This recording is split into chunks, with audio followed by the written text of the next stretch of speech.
Hey, how's it going? Um, I don't know who still watches this channel. Whether you're here from my comments or you know me or something, I don't know. Um, I just felt like I should record a video about how I'm feeling right now. Um, this isn't like scripted or anything. Uh, I think I'm gonna title this video people I care about dying.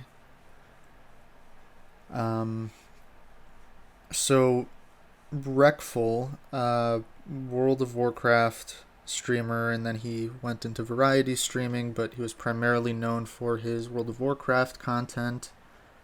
A very early on adopter of Twitch streaming. It was before Twitch was even Twitch.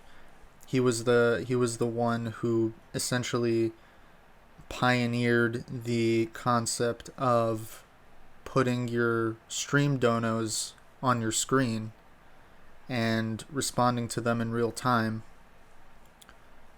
Um, that pretty much single handedly allowed countless streamers to make livings off of Twitch streaming. And that's a very special thing. Not a lot of people can say they made that kind of impact. Um,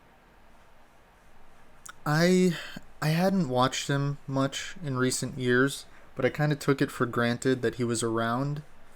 Um, I used to watch him in the past. I always thought he was an entertaining guy, a funny guy. He, as far as content is concerned, like an internet person, he made good content. But I feel like saying content with regards to people kind of like diminishes the work they actually do. He was a special kind of person online. He didn't put up a front. He was truly himself, and almost to an uncomfortable degree sometimes, but I think we all could use that, was just honest and true to himself. He'd cried on stream before because something made him emotional, and I don't think a lot of people would have allowed that to make it uh, on their stream, onto their stream. So that's Wreckful. Michael Brooks. Now, we're switching gears here. Michael Brooks was a left wing progressive political commentator, someone I looked up to a great deal. He he was the co-host of the Majority Report with Sam Cedar for a long time, and then he started his own show, the Michael Brooks Show, and he was branching out further and further recently. He he was a really special guy in the world of politics because he knew what to say to get people to his side. He was a very persuasive person, and I think that that's really, really useful when the world is in a fucked up state and we need people to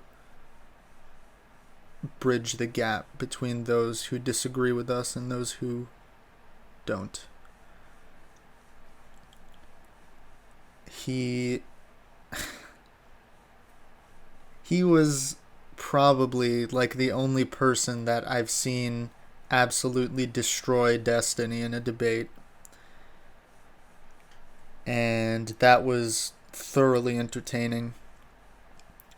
His laugh was a gift to mankind, and I encourage anybody who sees this who hasn't heard Michael Brooks's laugh Whether or not you even know who it is that I'm talking about, just go to YouTube and search up Michael Brooks laugh or laughing, because it was a very unique laugh. I don't think I've ever heard somebody laugh like that, and it was so endearing. I I actually downloaded a short clip of just him laughing and put it on my YouTube Premium downloads list. So every now and then when I'm flipping through there, I'll just see it and it'll make me smile, because it can't not make me smile.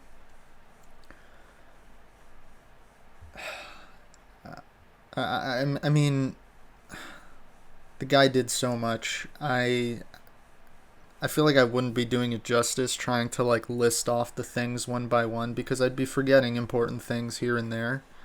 Um, and there are people who knew him better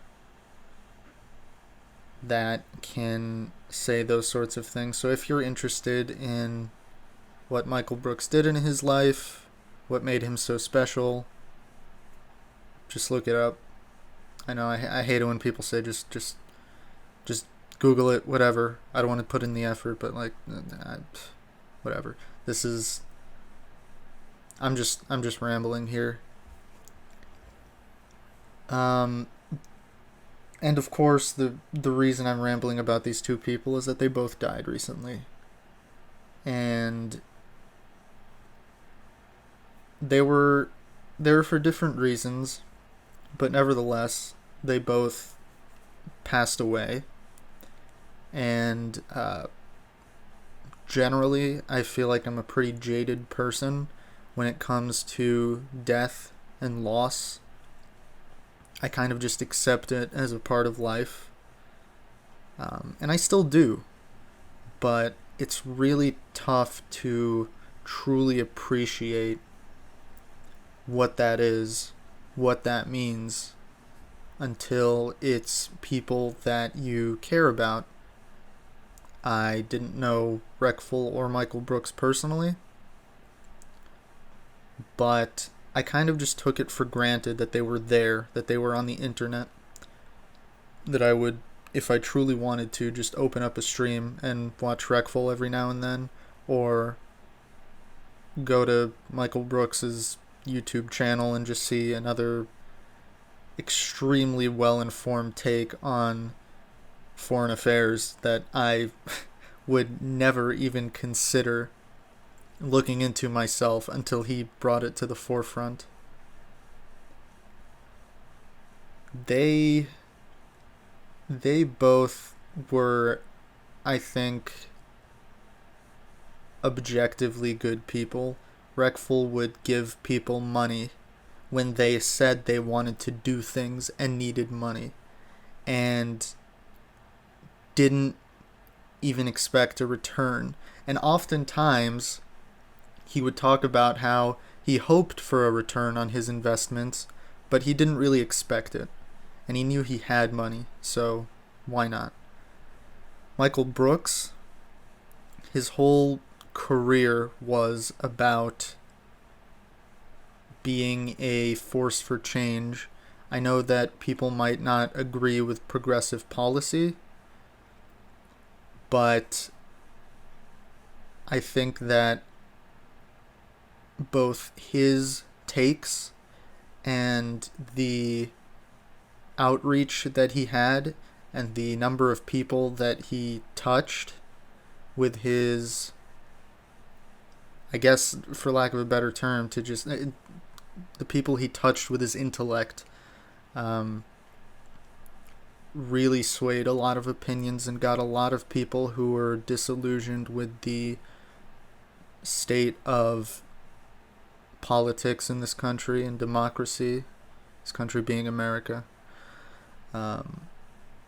to actually care about what's happening, and especially foreign affairs, foreign policy. I think so many Americans still don't give a shit at all about what goes on beyond our borders, and Michael Brooks dedicated so much of his time to that. Oh, I should probably add that if you are the kind of person that enjoys memes and drama, obviously Reckful is a Twitch streamer, partook, had partaken in a good bit of that. But Michael Brooks, even though he was a political commentator, he spent a lot of his time happily dunking on right wing reactionaries like Dave Rubin, Candace Owens, Sargon of Akkad, all kinds of grifters that, they're just so. The world doesn't need them, and he helped us enjoy their existence, which somehow didn't even seem possible. He wrote a book about the intellectual dark web, if anybody even knows what I'm talking about, but you should check it out. Um, yeah, I guess this is a long video. Holy shit! I guess to wrap up, I don't know how many people know, I guess knew both of them, but for those who do, I think that there is a small segment of people that overlap between left wing politics on YouTube and the Twitch gaming sphere. I think that there is an overlap there. There's a fair amount of people. And if you're one of those people and you see this, know that I'm feeling what you're feeling, and it sucks. If you don't know who one of these people are, or either of these people are, uh, I'm surprised you sat through 10 minutes of this, but if you still did, then I hope I was able to do them justice. If you're interested in the stuff they did in life, again, I encourage you to just look it up, because they're all over the internet. They both had a lot of friends and a lot of people that cared about them, and it sucks that they were taken away from us so quickly. Although when I say that, I actually realize how kind of like selfish I sound, because it's not really about me. But yeah, that's about it. Thanks for hearing out my rant. Hopefully you guys know who it is I'm talking about and can sympathize. Bye bye.